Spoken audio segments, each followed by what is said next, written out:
Greetings, Minecrafters! Nonsanity here, and welcome to another episode of All the Mods 9 to the Skies. Alright, so where we were leaving off last time, we'd done some fights, and I got the shulker vials here, and I forgot to actually do something with them on camera, so let's do that now. We have the soul binder here. So you put one of these in there, and a vibrant crystal, which is vibrant alloy around a nugget, emerald. Put one of each of those in there. It needs some experience, so I put down a crystal and give it to my. You can have some more of my. I don't need it all. And when it's done, you get a prescient crystal and an empty vial. Do that 3 times. And you can take the prescient crystal and an induction smelter with some vibranium, dragon steel, and you get 3 unobtainium. And that is what we want to get. So we've had the vibranium for a little bit. Now we get the final of the 3 all the mods metals. So I'll run over here and toss those in.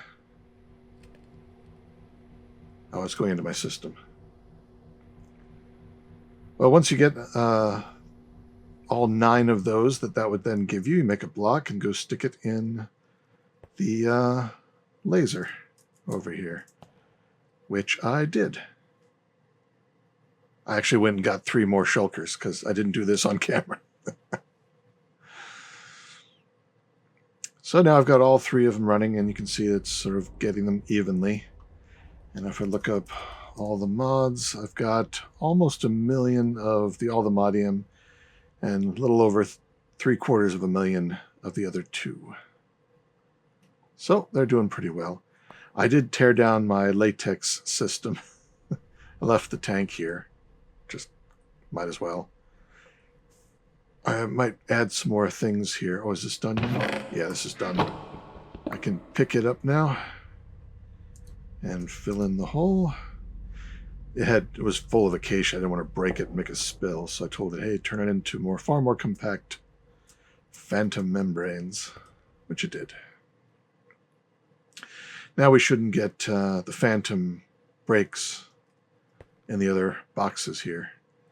This one is empty. It's called Barn because I wanted to go in there and I was going to make something with delightful dirt, but it does not work in a hyperbox, even when it's lit up.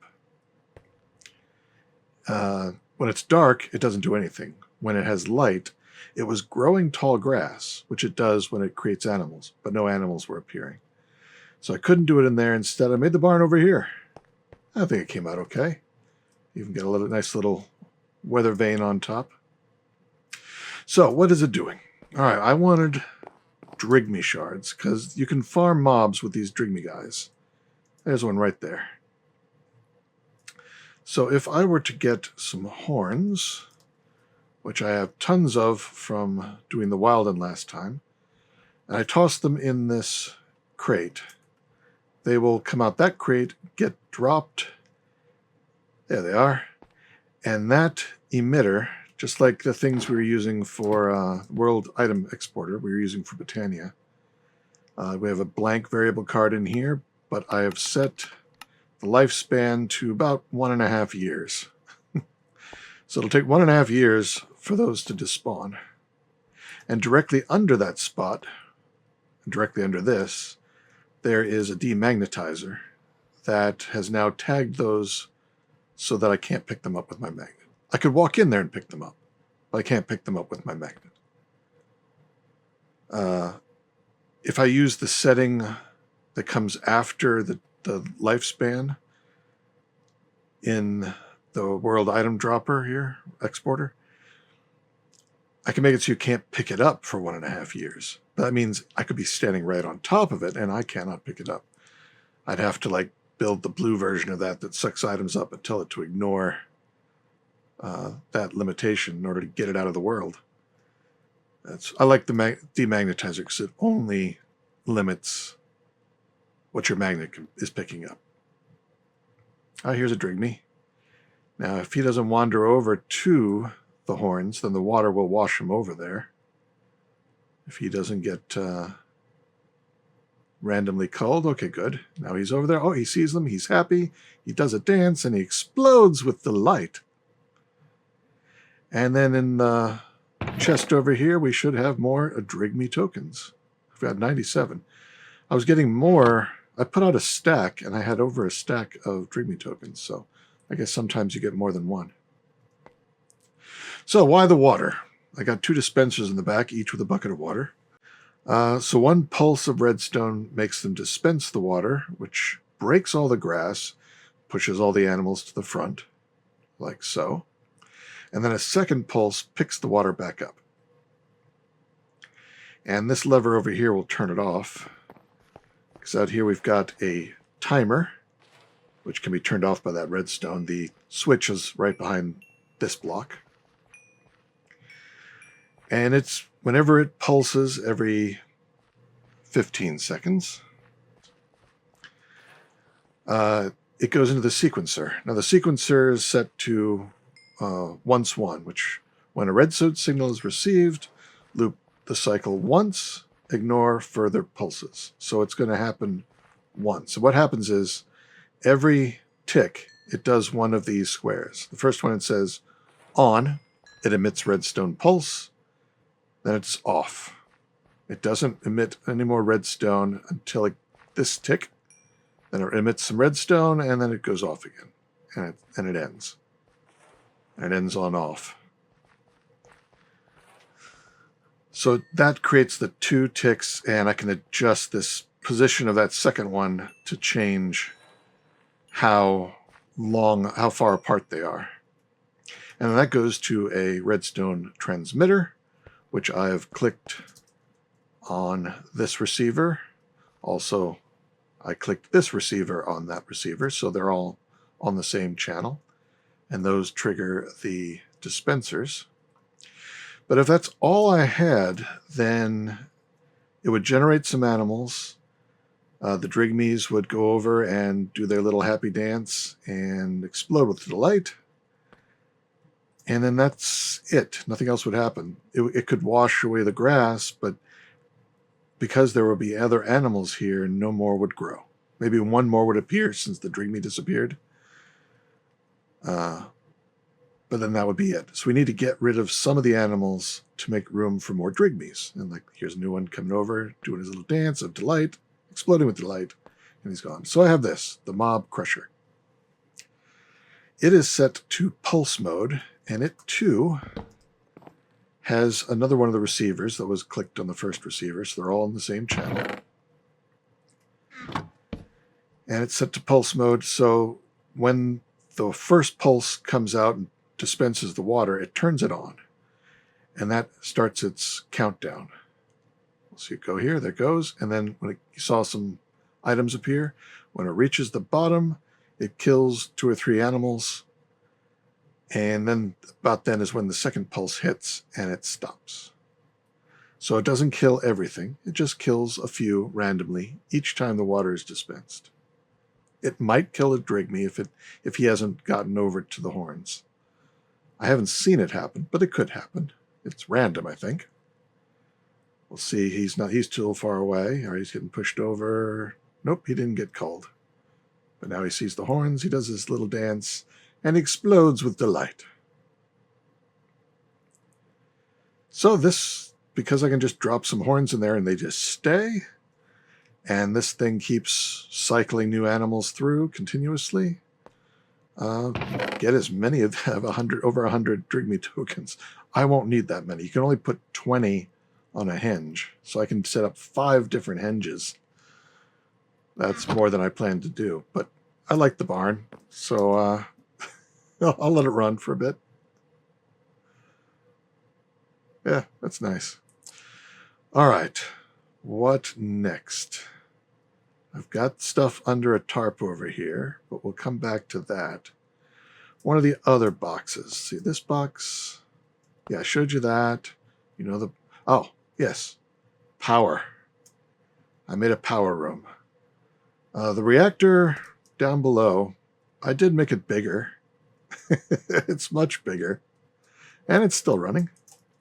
It is generating about 500,000 RF, a little over 500,000 RF a tick. It's pretty beefy, but that's only 500,000. We can do better, and we do in this one little cube here. So let's go in and take a look at that. We have the power room. I have got 8 nitro reactors and a bunch of wiring in here. These are the top tier, and each one is producing 500,000, or can produce. They're not currently running because I clicked this. And I got a bunch of wiring in here, but this is not good wiring. It can be simpler. So let's go into power room number 2. This one is much better. It isn't as decorated as the last one, but we've got 8 reactors up above and 8 down below. We could fit 2 more in the center, but I didn't want to. And that is the most you can fit in here, just because they can't be touching each other. And much simpler wiring. We have our quantum ring coming in with 1 cable attached, exporting coal, redstone, and uranite into this drawer, which is locked, and exporting blue ice, which has a crafting card, so it'll craft it as needed. And it'll put as much as it can into the energizing orb here, which has 1 power rod attached to it. And that 1 orb is enough to keep all of these full when they're running full tilt. So it works just fine. And then from the back of the orb and the drawer, we've got some pipes with round robin. Both of them are set to round robin so that when they're starting up, every one gets filled. So in placing these things, you have to make the 36 blocks for the reactor blocks, and place the bottom center one first and stand back, and it'll self-assemble the rest from your inventory. Then you want to give it 1 bucket of water.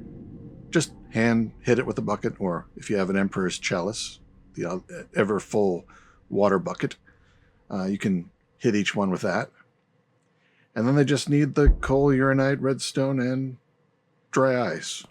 It can take regular ice or blue ice or packed ice, but dry ice works best. And it's easy enough to make. I think we're making the packed ice with our mystical agriculture seed essence. And then the crafting, so we've got a recipe for crafting it up into blue ice. Yeah, packed ice, blue ice. And this can come from the essence.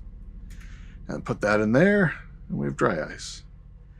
And so this is giving us almost 8 million RF in this room. Plus, another 4 million out here. And just because, why build 1 when you can build 4 at 4 times the price? I've got power room 3, power room 4 over there, and power room 5 over here. All pretty much the same. Oh yeah, I'm sharing pairs with the flux plugs here, and make sure to set them to bypass limit so that they can get all that juicy power out. Right now they're all idle because we don't have anything to feed that power into, but we will soon. All right, so the barn is empty. This is the last one to look at, and then we can uncover that. Yes, yes. A bit noisy in here. Let me back. Let's go ahead and completely mute those. There we go. All right, so this is the fissile fuel production room. I think it's fairly neatly laid out, and as you can see, it is expandable. And we have a nice display to see how things are going. Ah, look, it's finally finished off that one. So you can see the ones that are flickering. Those are our bottleneck. There will always be a bottleneck. Something will be the slowest I mean, if you got it perfectly balanced, then none of the numbers would change. I'm not even sure that that's necessarily possible. You'd have to really fiddle with it to get it exactly that. But if some of them are, you probably have to scale some of the other ones down as I increase other ones up. Here I've got everything that I've got running at maximum possible speed and just seeing where it ended up being the slow. And the slow seems to be these guys, the sulfur dust to sulfur dioxide. So how is this all laid out? How are they laid out? Differently. We've jumped a little bit into the future here because I've made some changes. We still have our display board. This one over here is our water to oxygen and hydrogen that we used to have outside, still running at full speed and still chewing up 40,000 RF per tick. And it's outputting on two sides. It's getting a sink in the back. But you can't share sides for the hydrogen and oxygen. You either have one, two, or nothing. So they have to take two sides. You can't have one importer taking both. And now instead of what you saw just a moment ago, that was a stack of these things with AE2 importers and exporters on them, taking up a bunch of channels. Now we just have one exporter going to a barrel, bringing out the sulfur dust, and then pipes going to all these. It makes it simpler. And then pipes coming out to a tank to get the sulfur dioxide they're making. And then that gets imported into the system, and we can see that coming in over here. And even doubling it, it's still the bottleneck. And then doubling it again to be 4 times what it was, and it's still the bottleneck. So this is definitely the slowest part of the whole setup, is getting the sulfur dioxide. It then goes through multiple phases where the sulfur dioxide gets mixed with oxygen to make sulfur trioxide. The sulfur trioxide gets mixed with water vapor, and that makes the sulfuric acid. And then the sulfuric acid with fluorite makes the hydrofluoric acid. And then the hydrofluoric acid with the uranium oxide makes uranium hexafluoride, and the uranium hexafluoride gets converted into the fissile fuel very quickly, as you can see. The uranium oxide comes from this stack over here. It's probably the second slowest, but this seems to be more than enough to handle all of these sulfur. So it's doing just fine. And this is the crusher, or the enriching factory that takes the uranium and makes a yellow cake. And then the yellow cake comes in here and turns it into the uranium oxide. And then the other things, the fluoride, that's just coming in from the system. And the water vapor is coming from, well, right on top of it, water to water vapor. And the oxygen is coming from this guy over here. And as you can see, we're still going up on oxygen. We've got 5 million of that, and have 11 million of the hydrogen. The water vapor, we've got 2.5 million. So we got plenty of these. I think they're still going up. Actually, this one's slightly going down, but then we can use it for something else later as well. I might plant a few more seeds of that. And actually, that's going down a little bit too now that we're using more. But, I mean, we still have millions. I think it was in the 30 million at some point, and this was at like 7.5, so it's just barely gone down. That is actually, uranium is actually going up. I think when I started it was at 1.6, now it's at 1.9. And then this is the hydrofluoric acid. Oh, the hydrofluoric acid is... Oh, okay, so maybe this one Maybe the uranium oxide is the bottleneck. I need more of that. I hadn't realized that this was going up so much now. It's gone way up. So I guess this is overkill. This isn't the bottleneck, even though it's flickering.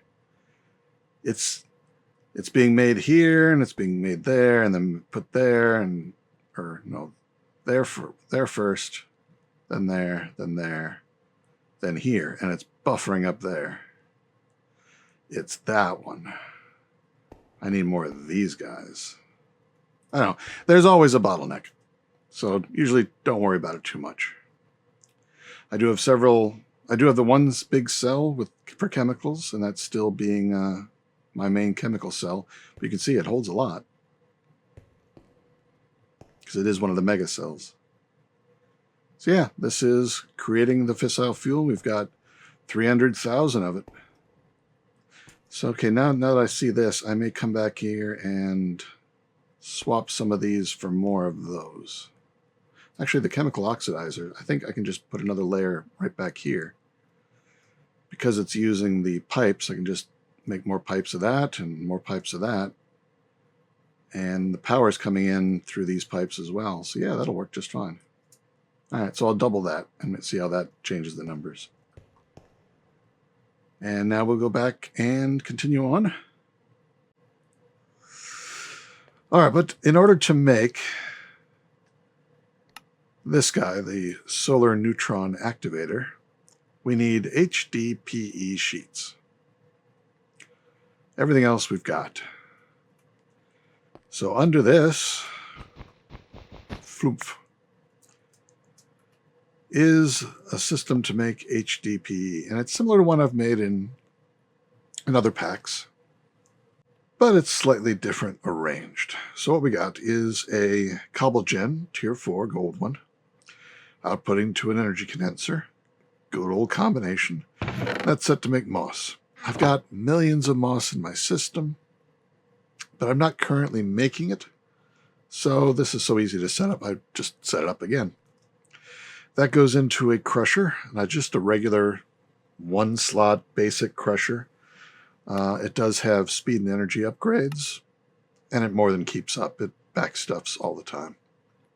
So I didn't need to upgrade this to a factory. That makes biofuel. That gets pumped out the side. Water also gets pumped into the side of this guy. So it gets the biofuel and the water. For the hydrogen it needs, that's coming from our system.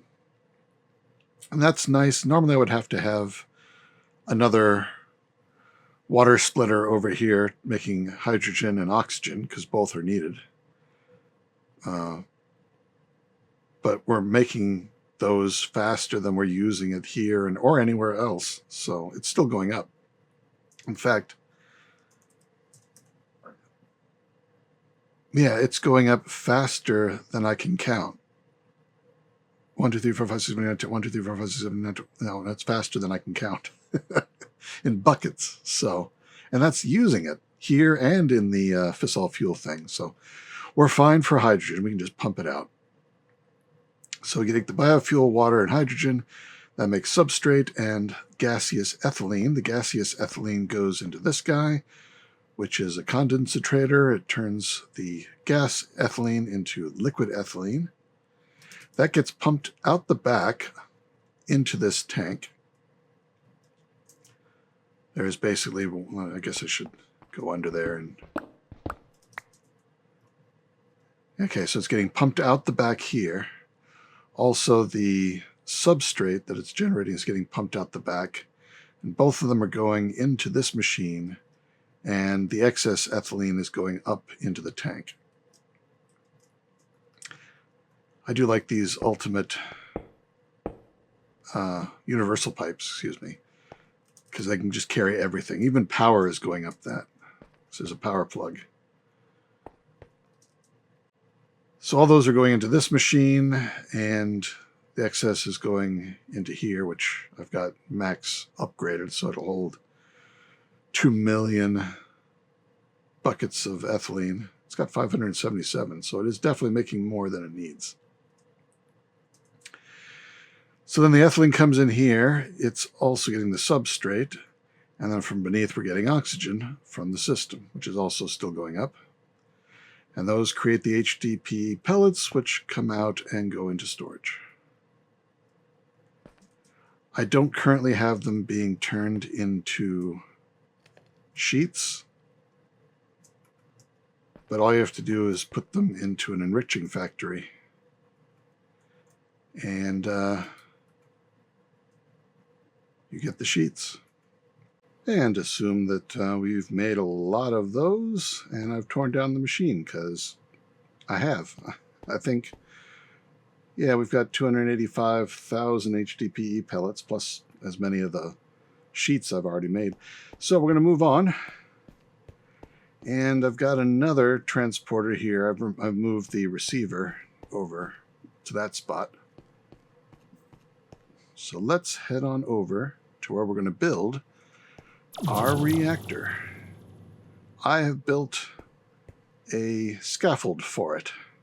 It is all going to consist inside of one chunk, and it's going to be stacked, and everything's going to be right in one place. And all we're doing is making the three materials we need: polonium pellets, uranium pellets, and antimatter nuggets.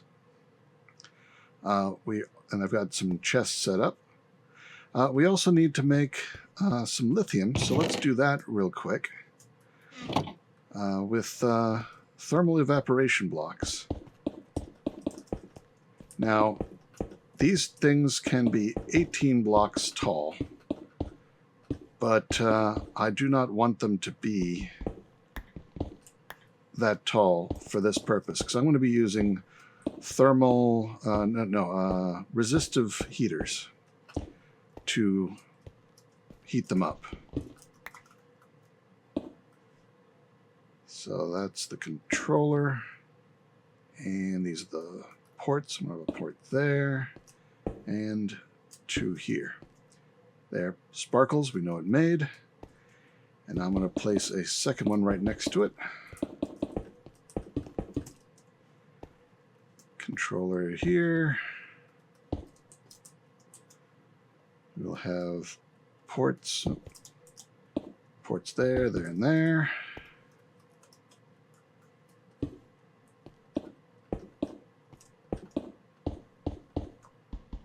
Not there.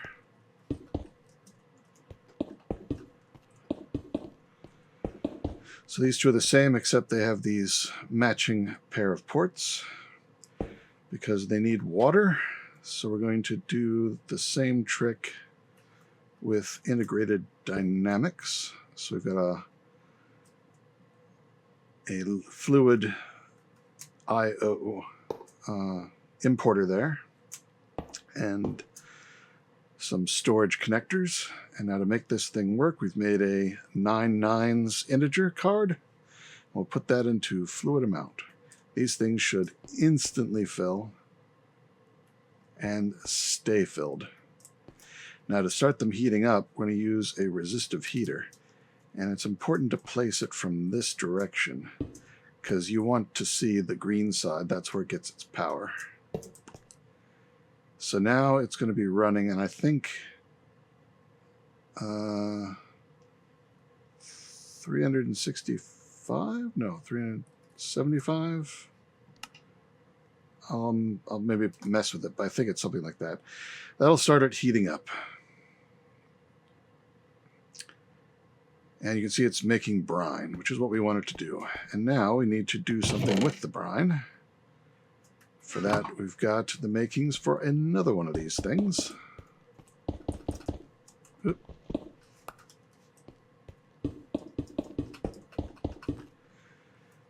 And we'll put down the controller. And an input there. It's going to need a resistive heater. And we'll have an output there. Why not?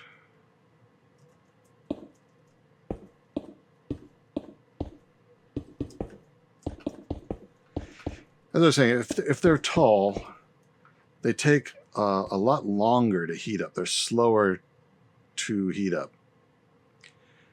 But when they're small, they heat up quickly. I guess the only advantage to a tall one is that it retains its heat if you lose the source of the heat. So if you're using solar power to heat it, then if they're tall, they'll last longer during the night. It won't cool off as quickly. But since we're using electrical heating with these resistive heaters, and we need to put one over here, I notice that side does not have a port, so it's not going to get heated. Only this one will be from this guy.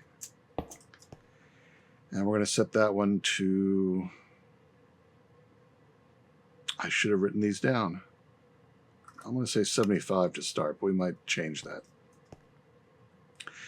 Now we just need to get the brine that these two are making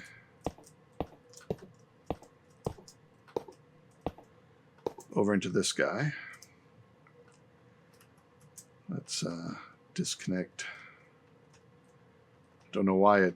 I just get rid of you. Don't know why it connects. There's are no valves there. So export and export. So this one should be getting the brine and turning it into lithium. And now we're going to disconnect that. Bring this out and put it into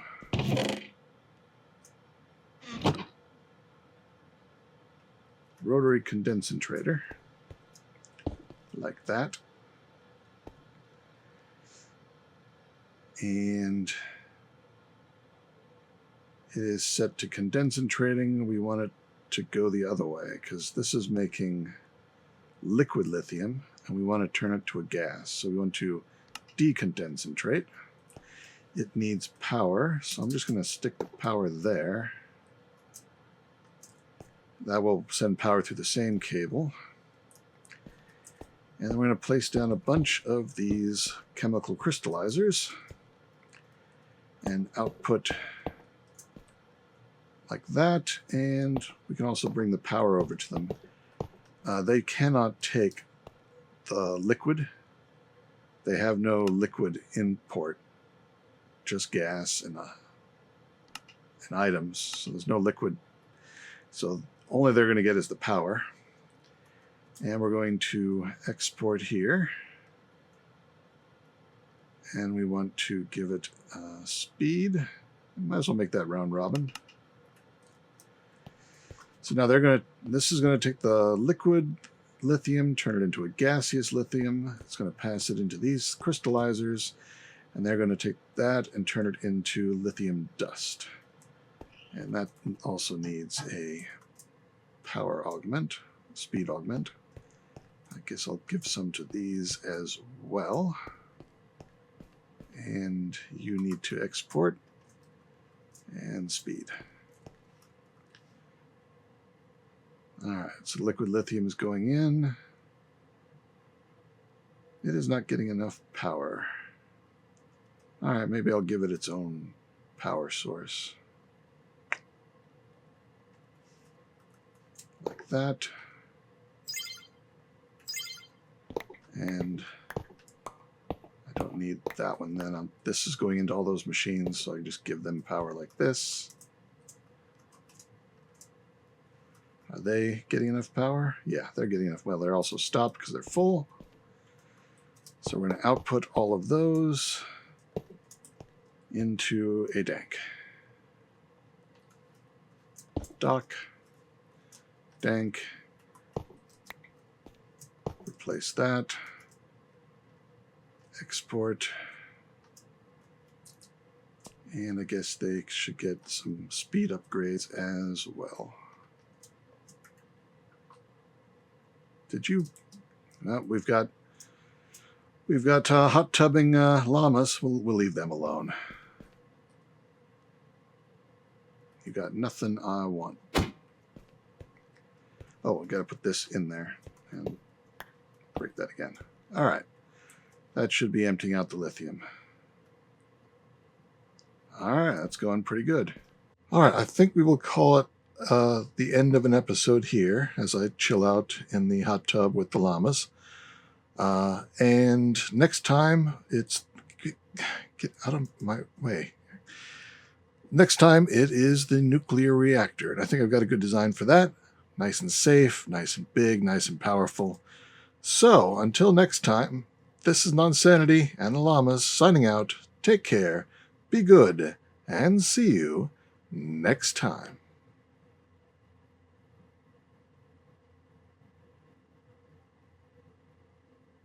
I vanish. Oh no, the llama's eaten me.